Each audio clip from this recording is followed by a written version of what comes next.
All right, welcome to our Mixed Faith Mastermind discussion group, where we bring our professional expertise as life coaches and couples coaches, as well as our personal experience, since all three of us are in mixed faith marriages ourselves. We bring different perspectives since we all fall in different areas on the belief church participation continuum. So we have Chris is our active believing member, and Brooke is the post-Mormon who does not attend. And I don't believe, but still participate and attend to some extent. So we have a good mixture. And that makes it really fun, I think, to have these discussions and our different perspectives. So we are also all parents who have had to navigate and are navigating mixed faith parenting. And so we always have a lot to talk about. And today we are going to talk about blame. And we're going to talk about blame in general, the way we blame our spouse for kids leaving the church or not liking church, or blaming the church for your problems or your unhappiness or your struggles, blaming each other for your marriage problems, blaming each other for your parenting issues or your kids' issues, blaming each other for like what will happen in the next life, things like that. So blame tends to show up a lot when relationships get difficult or when tension rises or when there's angst.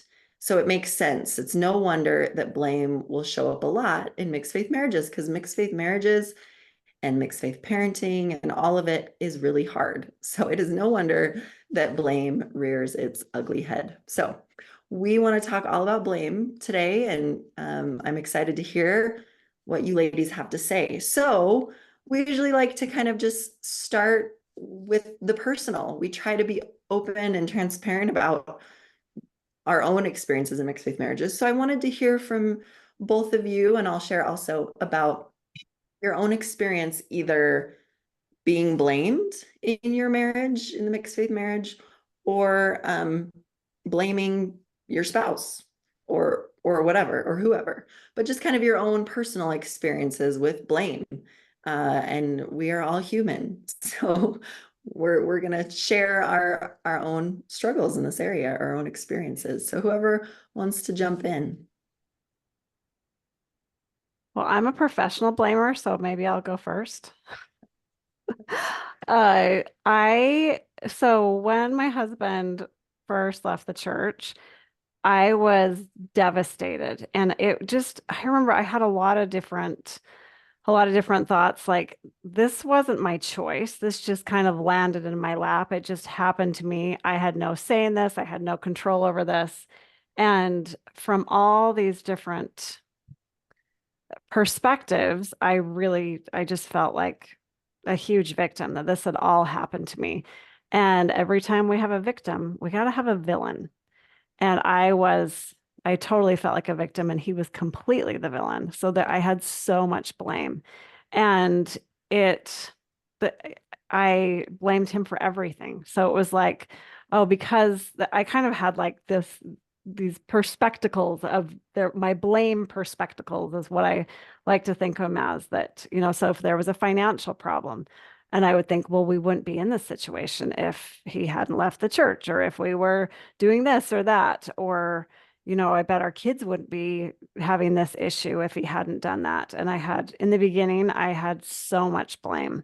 And we've done this for almost 20 years now, and I still see blame coming in every once in a while, where it's just like, oh, if he hadn't left the church, would my kids be going to church? Or I still see it creeping in. So, and I'm sure he has lots of blame for me too. I'm just going to share my story though. It's interesting because as I was thinking about it, my biggest fear is like being on the receiving end of what Chris just like was talking about. Like, my biggest fear is that like I'll be blamed for the decisions the kids make that maybe he doesn't like, or if like I have amazing cats, but like if they were to do something and get arrested or drunk or drop out of college or whatever, like I feel like that would directly be like because of me, because of my decisions. I know, like, I have no idea if that's even what's going on in his head, but it's just something that I really carry around. And I think it's because probably if the roles were reversed, I'd probably be dishing out that blame in a similar way. Because I do like to blame, I love to blame other people. I do, because it's just so much easier than self-introspection and accountability and working on my own shortcomings and dealing with my own emotions. It's so much easier. And I think that's like why we blame a lot, is it's a bit of a shortcut. It's low-hanging fruit. I'll talk a little bit more. So I blamed my husband for, like, this is something that I'm like just afraid of receiving blame around, but I blamed him for like my own lack of self-respect, my own lack of self-empowerment, my own insecurities, wanting him to compensate for those and fill those. I think I've been blamed for similar things. I think I've been blamed for his insecurities and inadequacies and fears. I've been blamed that they still persist, you know, and they haven't done or said the right thing to banish them forever. Like, I see that as definitely something that it's a two-way street. Yeah, I resonate so much with that, Brooke. The fear of being blamed, for sure. And Chris, hearing you name all the things that you blamed, I agree. I'm like, I'm terrified of being on the receiving end of that. I think it's such a natural response, and we'll talk later about how blame is so natural. But my own experience actually is just very recent. On our most recent episode, I think we talked when we talked about Sundays. I talked about how my teenager is not wanting to go anymore, and we needed to have a discussion about that. So we had that discussion, and in it, my husband said, you know, I'm accepting the fact that it most likely none of our kids are going to stay in the church because they're just losing interest. And I asked him, I said, do you resent me for that? And I feel like blame and resentment really kind of go hand in hand. And he said, yeah, I do. And that was hard to take, but that was a very recent example. And when we get into what do we do in these situations, I'll talk kind of about how I handled that. But just hearing that, like, I was grateful that he was that honest and he could admit that. But it's, you know, it happens. So that's kind of my more recent experience with blame.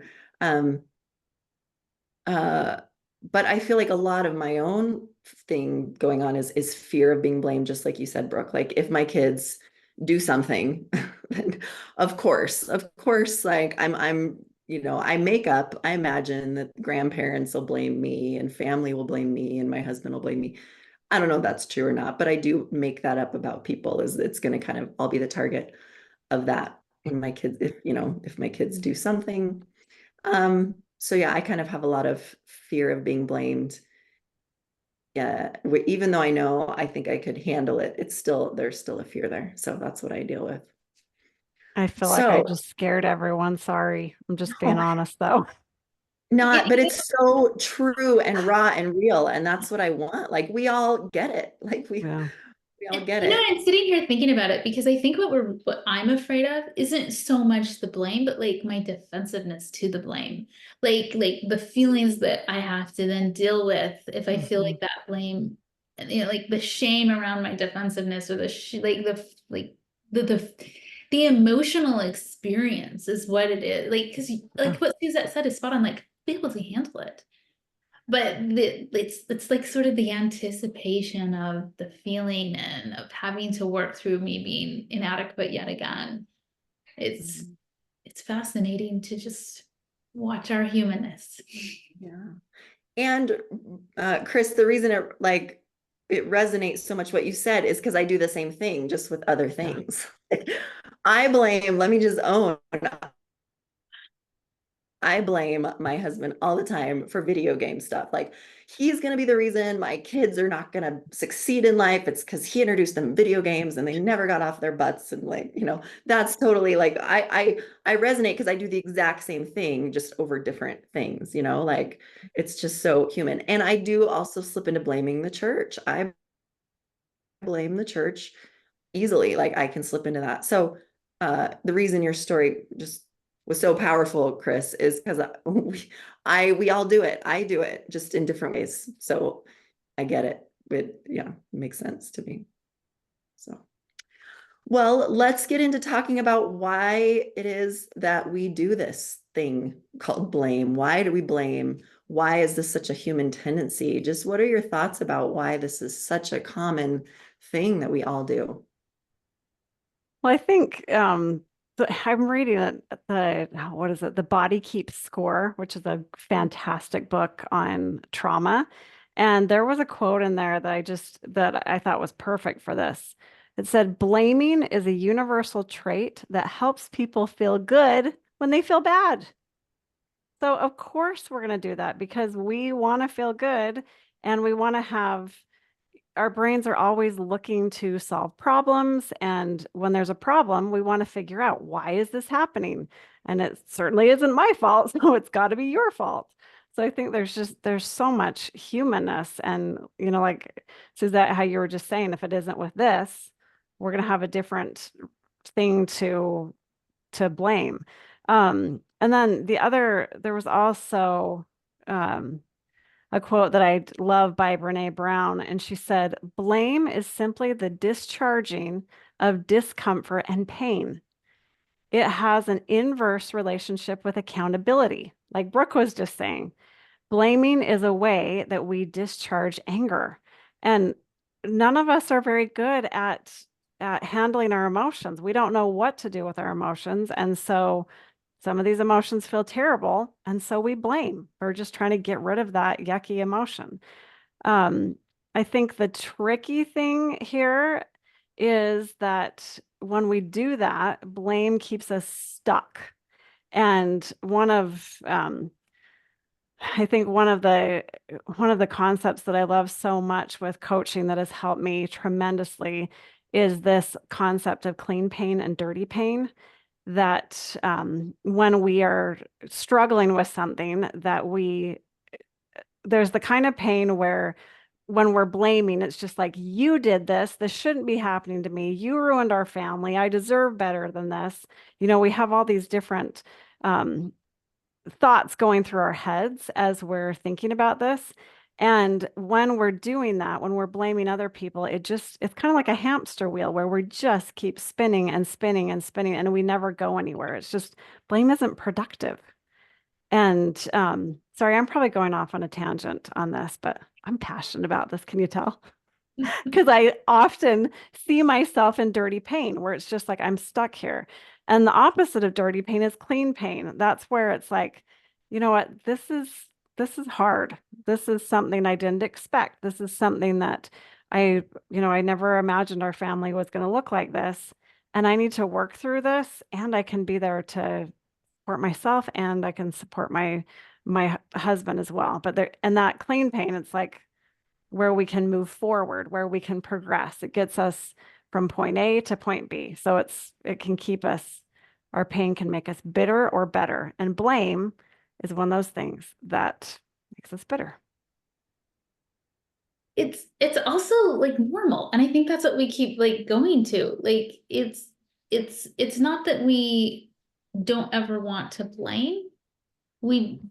It's not like we can cut that out of us and like totally eradicate that behavior, but we can become more aware of when we're doing it and why we're doing it and manage it so that we aren't stuck on the hamster wheel. And I think that it's just a human tendency to make meaning of things. Like our brains are story makers and storytellers. And when things happen, I think part of the story that they start to tell, the meaning they give, is often one of blame, because that's like what makes sense before we start to look at it more creatively or compassionately. Like sort of the default knee-jerk setting is like, I need to explain this bad thing. And it's often a story of blame. And I think a lot of this is like for so many reasons. Yes, our brains are wired for negativity. They're wired to tell stories and make meanings. So this sort of the why behind it. But I also think like in our just how we're socialized, like we're socialized that our partner is in charge of making us happy. We're socialized that our partner is now like the steward of our emotional experience. And so when we're not happy, like the blame is easily given to them. When we are frustrated, the blame is easily shifted in their direction. So it's like part of it's how the brain is wired, part of it's how our society is, part of it is like the heavy lifting of really being conscious of what you're doing and how you're thinking and how you're feeling and processing emotions, I think you sort of the perfect storm for blame to just be the status quo.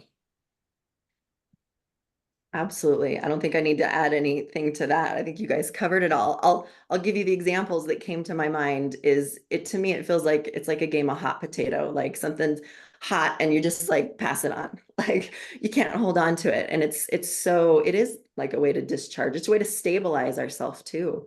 It's kind of like I stabilize my internal angst by focusing on someone else outside of myself. I'll give an example of just how fast this is. It's such a knee-jerk, such like a primitive response. So I've been preparing for this, I've just been noticing all my own blame. So the other day, I took my son grocery shopping with me. He's 13. He was helping to like load the bags, and he put one on the bottom of the cart, and it had like an oversized, like a big orange juice. So it didn't like fit really well. And I remember thinking in my head, that's probably gonna fall. But I consciously was like, like it'll be fine. And then wheeling it out to the car. And of course that bag falls and the groceries are everywhere. And like so fast in my head, I was like, Ward, because his name is Ward. And totally the blame on him, even though I was the one who consciously like had noticed that was not stable and I knew it was going to fall and I didn't want to put in the effort. But I was just like, wow, that was so fast, because it was an uncomfortable, frustrating moment in the middle of the parking lot. My groceries were all over, that I immediately blamed my son. Like it was that fast. And it just reminded me of like how powerful this force is, this hot potato, like, oh, frustration, like put it on someone else. And the other example it just made me think of is it's like passing gas, like we all do it. And we can't ever be like, oh my gosh, how dare they? I cannot believe that they blame. But it's like, we all do it. We don't want to admit it, but we all do it. Nobody is immune from doing this thing that, Yeah. that we all do. So that's what it made me think of. I think All right. another example, I love your hot potato idea. I think it's interesting too, because when we don't want to take response, it's not us, it's not our fault, because then that means that we're wrong. And I'm saying that tongue in cheek. I hope you're catching that. But so when instead of it being my fault and feeling that shame that I did something wrong here, then it's like, no, you did something wrong. And I think we get into this, I call it the shame, blame, teeter totter, because it's like, no, oh, I'm terrible. No, it's you. And we're just like going back and forth. But I love that hot potato example. I laugh because that's a phrase I use with my clients all the time. I'm like, oh, you're playing blame hot potato. It's like literally what I'll say. And it's because we do. Like we just play blame hot potato, and you can do it for like years. I'll play that game a really long time. Now hot potato does not cool off. Never. It is true. I love it. Okay, so now I really want to focus most of our discussion on what do we do to at least kind of be more responsible with this tendency to blame, how to kind of mitigate the damage, how do we deal with this, both as if we are the one blaming or if we are receiving blame. So let's start with like, if you're on the receiving end of blame, what are your thoughts, tips, advice on how to deal with this if you are in a position of being blamed? I'll start out because like what I was thinking about this ties in with something Chris has already said when she was talking about Brene Brown and how like we're discharging uncomfortable feelings and anger. This is what it piggybacks so well into that, because I was thinking when you're on the receiving end of blame, there's like two things going on. And the one is like, why are they blaming? Like, what's going on with them that they're finding themselves in a situation where blame is like their action, their behavior? Why do humans blame? Probably because they're hurting or frustrated or angry or trying to make meaning of something that's going on, and they're really struggling to find, like, to understand it and to wrap their arms around it. And they're fumbling around and they've landed on blaming me. And I think that can be a really compassionate, helpful thing to just have some space and understand, so the dynamic of blame. People don't blame because they like want to be a blamey person. People blame because they're reacting to some pretty hard emotions. And they're dealing with their human experience in a way that is truly a coping mechanism. The other thing I like to think about if you're on the receiving end of blame is it's okay to like have boundaries. It's okay to call it out. Like I personally find it really helpful when those around me call me out when I'm blaming. Like at first I smart a little bit. It's a little uncomfortable.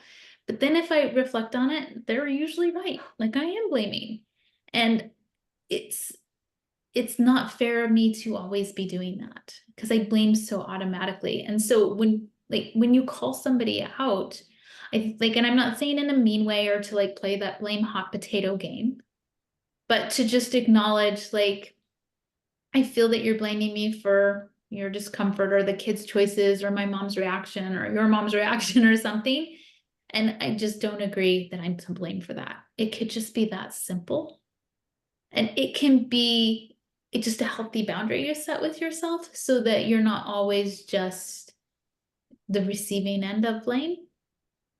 But I also like, and I'll repeat this again, is to have that like, why are they blaming? And to just give yourself a little bit of space and time to explore that before jumping right into defensiveness or blaming them in turn and playing that hot potato game. I love that. And that is the perfect segue into what I was going to say on this. When someone does blame us, it is so hard to not get defensive. And I love what Byron Katie said. I've got all the great quotes tonight. She said that defense is the first act of war. And I love that quote. And that's something that I notice when I'm feeling defensive. And I usually do when someone blames me. I think about that and think of like, if I was going to war, I've got my armor and got my sword, I'm ready to strike. And thinking, okay, do I want to go to war about this? And just checking in with myself. Because if I keep feeling this emotion of defensiveness, it's probably where I'm headed. And sometimes I do. It depends on the but just recognizing that this might not be the fuel that I want to take action from. Also, there are a lot of times when someone does blame me and they're right. There is something that I think it's really important, like Brooke was saying, to listen with empathy and compassion and try to understand where they're coming from. And there is often a kernel of truth that maybe is true. And last night I was talking to my 14-year-old and he said, "Mom, you're not very patient sometimes." And I wanted to say, "Well, you know why?" It's because I'm waiting. I've asked you 100 times and I was ready to lose it. And then it was like, he's right. And I was just like, yeah, sometimes I'm not. You're absolutely right. And he didn't like that response either, but it felt better for me to just recognize to take responsibility and to own what is our part in this.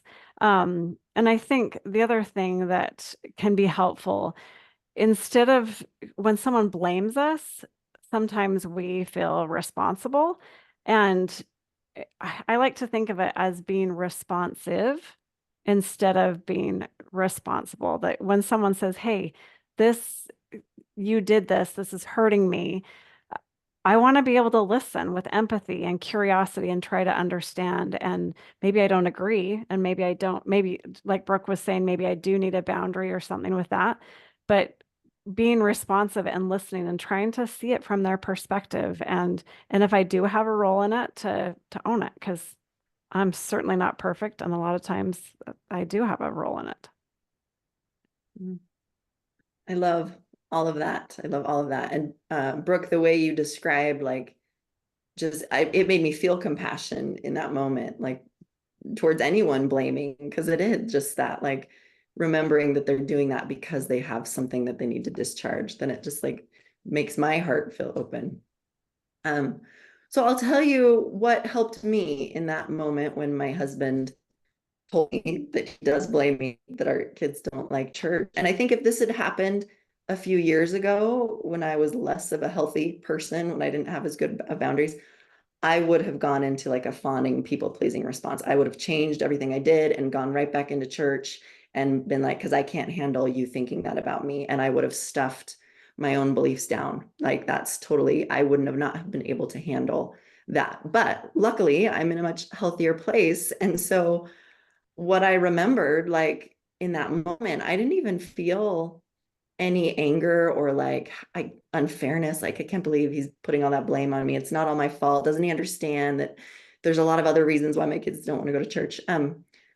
I really honestly just told myself, well, I'm going to turn around and probably blame you tomorrow or within 6 hours for something, right? Like this is just like, I am not above you. I'm not superior to you. Like, of course you're going to blame me. Like, of course you are. Like, this is hard. This is not what you expected. Like, I get it. And, give me 24 hours and I'll find something to blame you unintentionally, not like as like retaliation, just as like the nature Natural of cycle what we of do, relationships. right? Yeah. And it would probably be about video games that night when the kids don't want to turn it off. And I'd be like, so it just, that's what helps me is getting off my high horse. Like anytime I find myself saying like, how dare they? I can't believe they, this is so unfair. How can they not understand? Like if I feel like I'm on the receiving end of blame, then I just have to get off my high horse and be like, I'm going to do that same thing unintentionally because that's what we do. And that really helps me to not take it personal, and just kind of have good psychological boundaries where I'm not absorbing that as meaning something about me or that like I'm doing something wrong. It's just like, this is what humans do. I get it. And I get this is hard, So in that moment when my husband said that, it really was just kind of like, I just had such good boundaries in that moment psychologically that it just kind of like bounced off. And I was like, oh, okay, cool. And I felt connected because I just felt grateful that he was open. He wasn't holding that as a resentment. He was just like sharing his inner experience. And so I felt honored, honestly, to be kind of that. And I also, I felt grateful. I felt almost like a protector.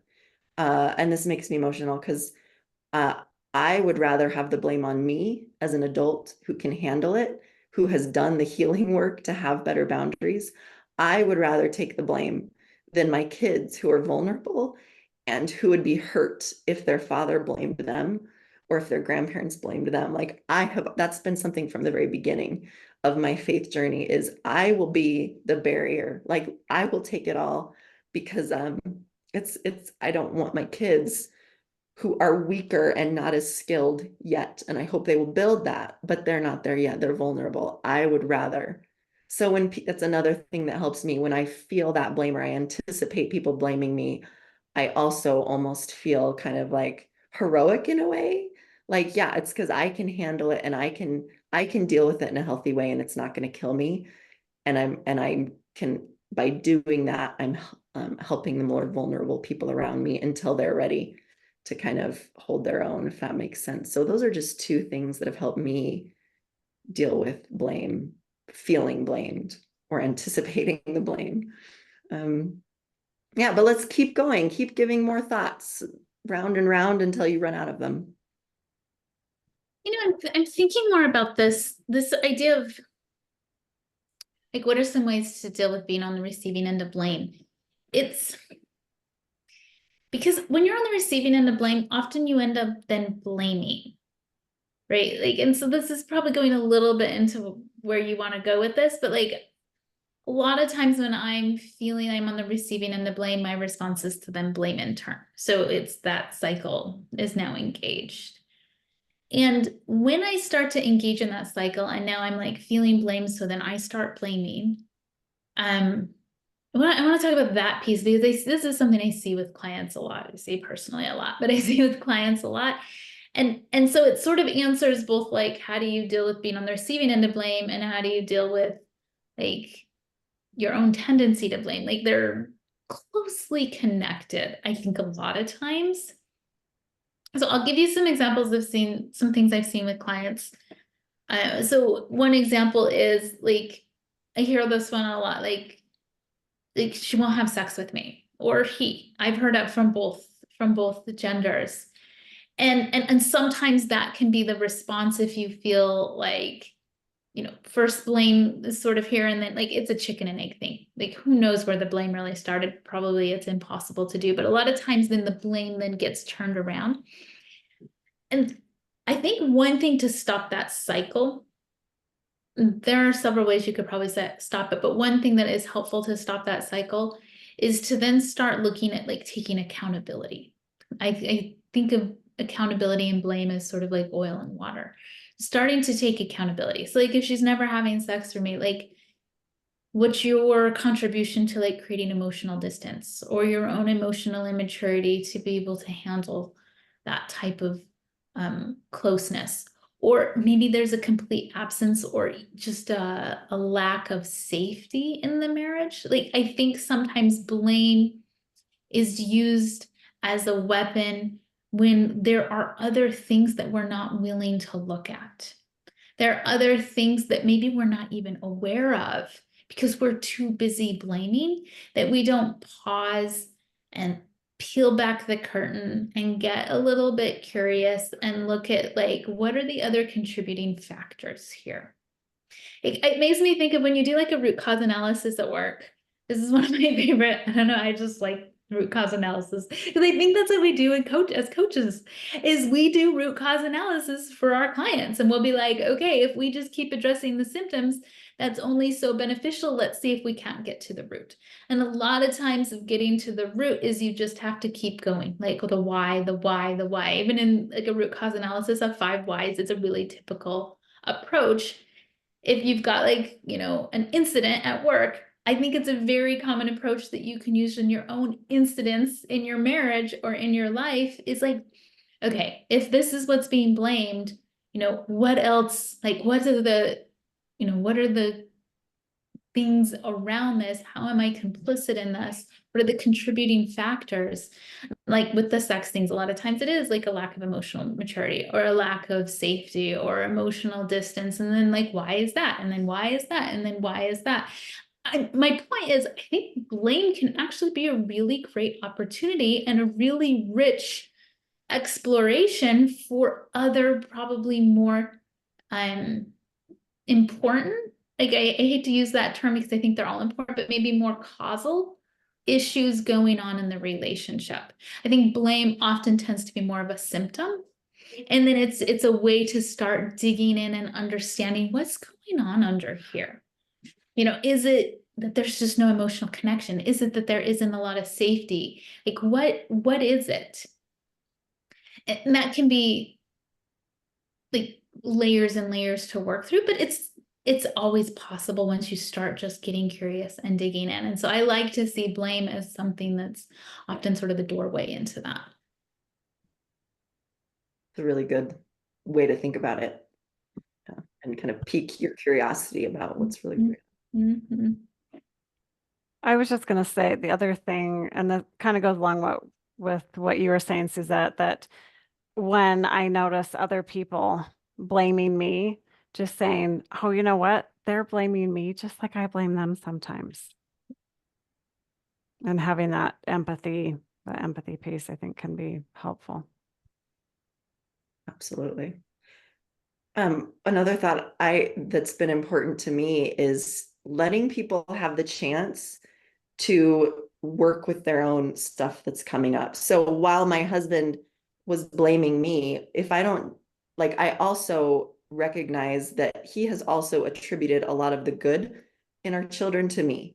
And he will do that very often. Like he'll say, like, thanks to your parenting, our kids are this and this, like all the positive things he attributes to my parenting. And he's attributing some negative influence to my parenting too. But that's his job to sort that out. That's not my job to try to like prove to him or tell him why he's wrong about this and right about, like, I'm going to let him do that work. And I trust him. I think blame is a good opportunity to put your trust back on your spouse. Like, it's up to you if you want to see the good or the bad and how you want to balance the scales in your head. I trust that you're going to figure it out because I know you, so I really do feel that with my husband. Like, I trust him. He might have some blame towards me always if our kids aren't in the church, but I really do, like, I choose to put my trust on him that he also sees all the good influences, and he can balance it out, and that he can kind of choose to let that go. So I'm going to bank on that. I'm going to trust in that. So I feel like blame can be a really good connector in that way of like, yeah, this is your own experience. And I'm going to trust you to work it out and to, use your best thinking to sort through this. And it may be a process for you, but hey, this is learning and growth. And it's risky to let go of that and put the trust back on the other person to sort it out for themselves. It makes me think of something else you said earlier, because you've said several really interesting things. And you were saying that like in the past, you would have gone into like fawning and just sort of like ignored your own beliefs, your own needs, your own wants. I think this is another important one to visit with blame, because a lot of times when blame, especially directed at us, we want people to approve of us. We want people to like us, like our people pleasing can kick in. But even more than that, a lot of times approval is tied in with safety. It's tied in with some like more scary, more primal, more important things than even just like, please like me. It can be very much you need to like and approve of me so I can be safe in this family, safe in this community, safe in my relationship with you. And like I think especially as women, like historically, like we needed approval from husbands and fathers because they were the source of our income. Like they were the source of like our well-being and our like literally our safety as far as food and shelter. And I think the fawning response is very, very common when somebody, because really blame is another way of just expressing disapproval. And so then we can kick into a fawning response of like, no, never mind, like, please like me, please approve of me, please help me feel safe again. And sometimes when blame is directed at us, it's a way that like we then abandon ourselves because we want approval and we seek that instead of taking care of ourselves and setting either healthy boundaries or doing some of the things that we've talked about here, trusting other people to work through their own emotions. Like realizing that blame isn't actually like our safety and disapproval, but maybe just them dealing with, a frustrating situation. Like this is intense work. I just really want to say this, like, this is intense work. If your safety is triggered, it's not super easy to be like, you know what, they're just having it. Like, this is really hard. I trust them to work through it. Like, that's a good place to work towards. But I want to highlight that this can be some real work to work. Like, this is work I've personally had to do of like, I'm okay even if they're not approving of me. And this doesn't put me in, in a place where I'm going to like need to be fighting for my safety through fawning. And it's like, this is where you start to be aware of it. Like, I think that's why like these blaming things, they tend to point to a little bit more. And it's a great place to really have some awareness and to just start getting curious, like, what do I do when blame is directed at me? What are my patterns here? What do I tend to do? How do I tend to play this out? And, how might I want to adjust and deal and manage that differently? I think there's also that whole other piece we haven't even talked about when we blame ourselves. We are, we're focusing on blaming others, but we blame ourselves for so many things as well. And I think looking at all these things we're talking about through that lens as well. Why am I blaming myself? Yeah. Or why am I even accepting this other people's blame as being valid or meaning something? Mm-hmm. Instead of, so many good points. Well, that transitions as well into if we are the one blaming, whether it's blaming ourselves, blaming other people, blaming the church, what are some things that we can do when we are the ones blaming to kind of, again, like not create so much damage, not hurt the relationship, not keep us stuck? Because again, these are human tendencies, but what can we do to kind of contain it appropriately and deal with it and go deeper, like all the deepness that Brooke's been mentioning all the layers that can come out from blame, but what are your thoughts if you are blaming?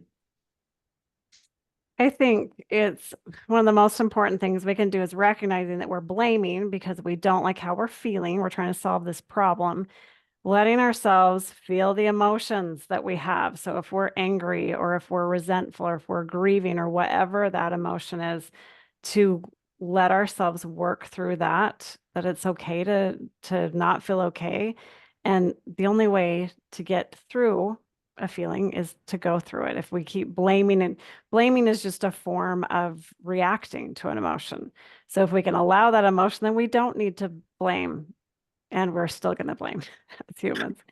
The other thing I was going to say is to, when I am blaming, using that example of my kids wouldn't be doing X, Y, and Z if my husband hadn't left the church. Just question, is that really true? Is it? And then looking at, okay, do we know people where neither parent is in the church and their kids go to church? Yes.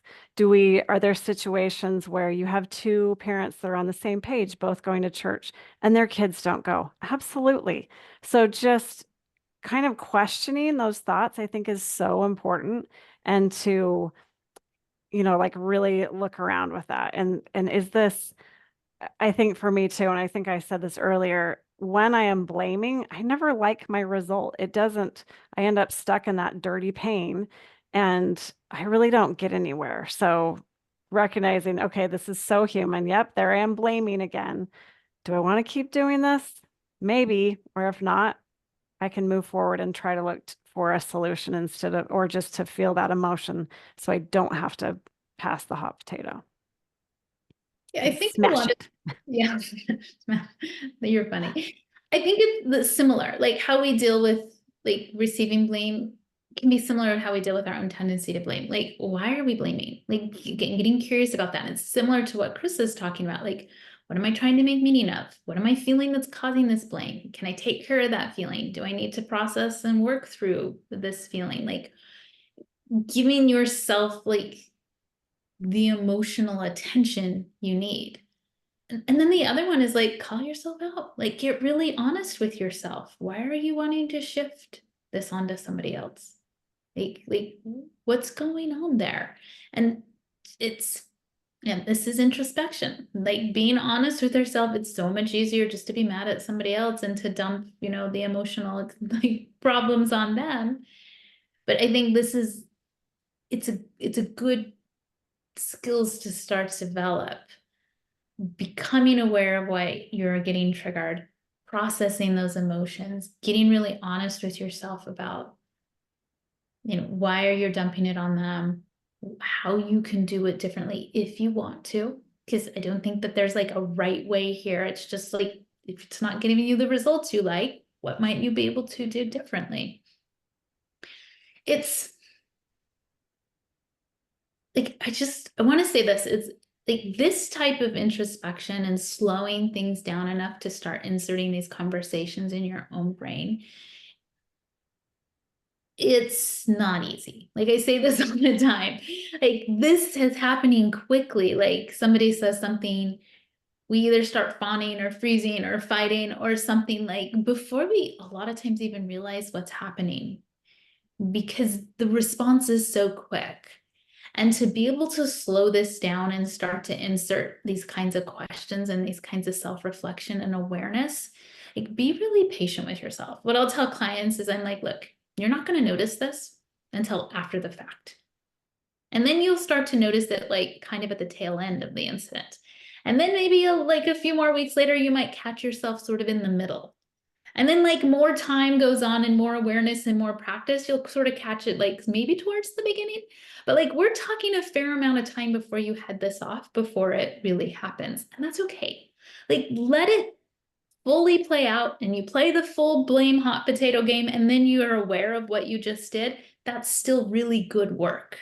And give yourself the time to like sort of back that up, because it does take time and effort. And I think a lot of times when we like hear a podcast like this and we start to like learn about blame, we want to go from like here where we're like playing full on blame hot potato to like never playing blame hot potato again in like a 24-hour period.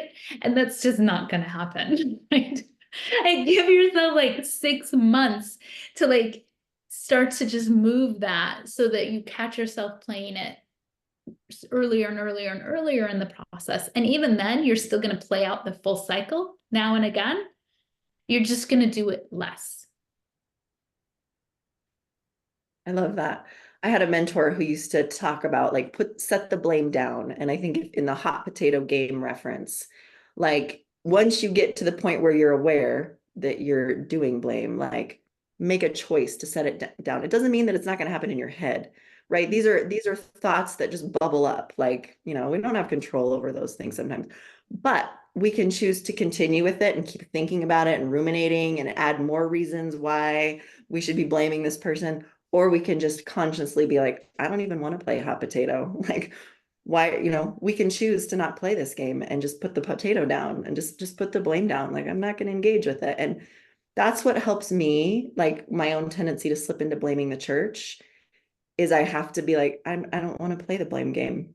Like the church has influenced me for good and for bad. I don't really want to play a game of blame. I'm going to put that hot potato down because it's more complex. The reason we're putting it down is like, it's so complex. Factors that influence things are complex. Things that influence kids' choices are complex. Things that influence our lives, they are layers and layers and multi-generational things that are being passed down. And there's outside influences and friends and culture and society. To simplify it and be like, it's your fault. It's the church's fault. That is like so simplified. And that's what we do as humans, because like we've talked about, we like to make stories. That's how we've survived. We create narratives, and simple narratives are a lot easier for our brains to comprehend. But I think growing into maturity is realizing it is never so simple. So let's just put the blame down, because it's never that simple as being one person's fault. I think we're going to see this a lot with the election coming up, politics, like it's the Republicans, it's their fault, it's the Democrats, it's their fault, this is happening in America. It's like, oh my gosh, like it is so much more complicated than that. So just whenever we catch ourselves in that, get out of black and white thinking, remind yourself that there's so much more to anything, that to assign fault and blame is just, it's naive. It's immature thinking. It's black and white thinking. Put that down and embrace the complexity, the gray of it all. That helps me. One of the things I see the most with my clients is I'm not prioritized in this marriage. Like it's something I hear a lot. It's something that a lot of men and women come to me really like wanting to blame their spouse for not like prioritizing them. And it's an interesting situation because sometimes it's like honest to goodness true. Like they're not prioritized in the marriage, but a lot of times it's because they've set it up to not be prioritized. Like they're incredibly complicit in it without realizing it.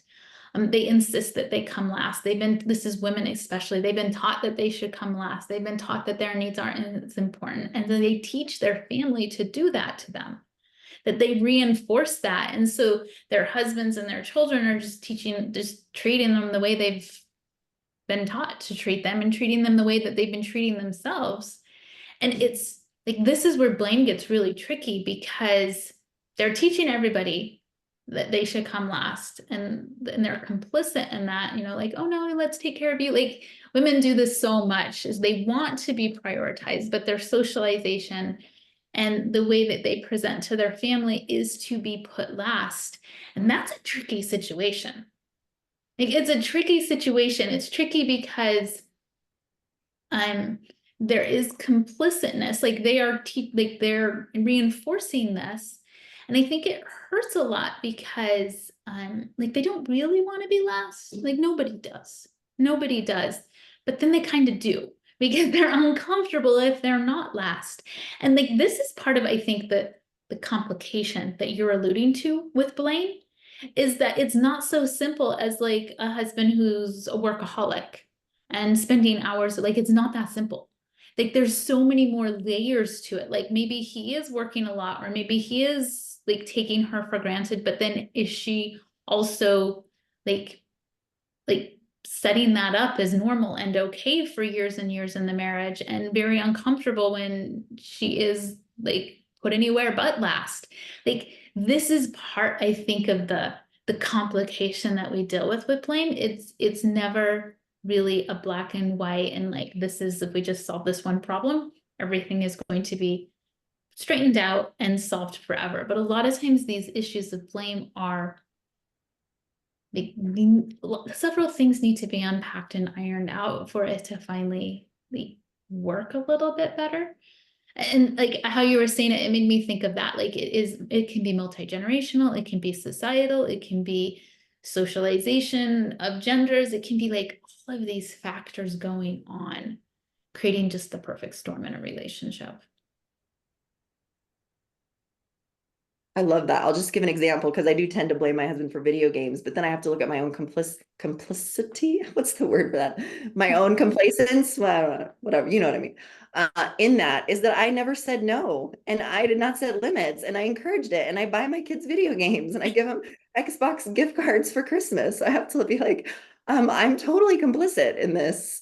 So like, how can I blame unless I really am taking accountability first for like the ways that I have totally contributed to, you know, the screen addictions that my kids have. But Or all those times on Mother's Day or Christmas, like you don't need to do anything. And then you're like, are you kidding me? You didn't do anything? And you blame them. Yeah. Such a great example, Chris. Such a great example. I was also, so this is kind of a different turn on this, but I think it's so important to remember that when we are blaming other people, it takes away our power. We are blaming the circumstance, the situation, and it completely disempowers us. Yeah. And I think that's something that I try to remind myself of. Is this going to empower me? Or I think there was another, I had another Brene Brown quote, but I can't. The moment that you place blame, you undermine your resolve to create change, both within and without. I love that. It's like, yeah, you want to have that power to be able to change. yeah, it is displacing your power. It's displacing accountability. It's displacing your own emotions. And yeah, I love that. I think that's a great way to end that. But before we like officially end, let's just, if you have any final thoughts, just about blame in general, anything that you want to share, leave with us. I have something really quick. I think sometimes blame is like, it's like a sideshow that's hurting a perfectly fine relationship, right? Like it's these like dandelions that are cropping up, but generally the lawn is healthy, right? Like sometimes that's what blame is. Sometimes the blame is like, sometimes they're like real indication, like where an honest reckoning needs to be done, that something's not working for you and that something needs to change. And that while you can't change the other person, you can certainly decide, you know, what's best for you and what kind of relationship you want to be in, and set those boundaries or make those decisions so that you can have loving and healthy and interactions and meet your own needs. And I think that can be really hard to distinguish. Like when it's really a sideshow to a perfectly fine relationship, and when it's maybe a symptom or a sign to you that like there's more going on here. There's more that needs to be addressed and resolved and worked through or taken care of. And I don't pretend that that's easy to distinguish the two, but I also want to like put that out there, that blame isn't always just like this, like just this bad thing that we just need to like figure out. Like sometimes it's good data and good information that our body and brain is trying to communicate to us. Absolutely. I asked my daughter, well, I asked two of my kids, I said, I'm about to hop on this call. What should I say about blame? And my 20-year-old said, you can always blame your mom. Thank you. And then my daughter said how important it is to blame yourself or the other person for the good things that happen in life and not just the bad things. Yeah. And kind of thinking of that as, I call it equal airtime, that instead of like, you did this, well, kind of like Suzette was saying earlier, and look at what else you did. This was awesome that this happened. That whole idea of 50-50, that we are all imperfect humans that are married to other imperfect humans, and we have little imperfect human babies that they're going to be good things and hard things in that, and to look for that, give equal airtime to the good things that they're doing as well, because there's plenty of it. Yeah. And I will just add that I think dealing with blame in healthier ways is like a muscle that just has to be built. And you're going to have good days when you maybe handle it well, or you contain your thoughts and instead of verbalizing your blame. And you're going to have bad days when you just like, you blame or you take it personally when somebody blames you, and just have compassion for yourself and keep practicing, keep developing all these things we're talking about to just try to improve. And yeah, that's what I would add. So thank you, ladies. Wonderful to talk to you all as always. Thank you. One last thing I was going to say too, I think it's so important. This work is not easy to do on your own. Hopefully we've given you all some great suggestions, but that's why working with a coach, talking to a counselor, a therapist, this can be so important. So this isn't something you have to figure out on your own, and we've got your back. We're happy to help you see where you're blaming and what that's creating for you. So reach out to us. Thank you. Love that. Thank you, ladies. Bye-bye.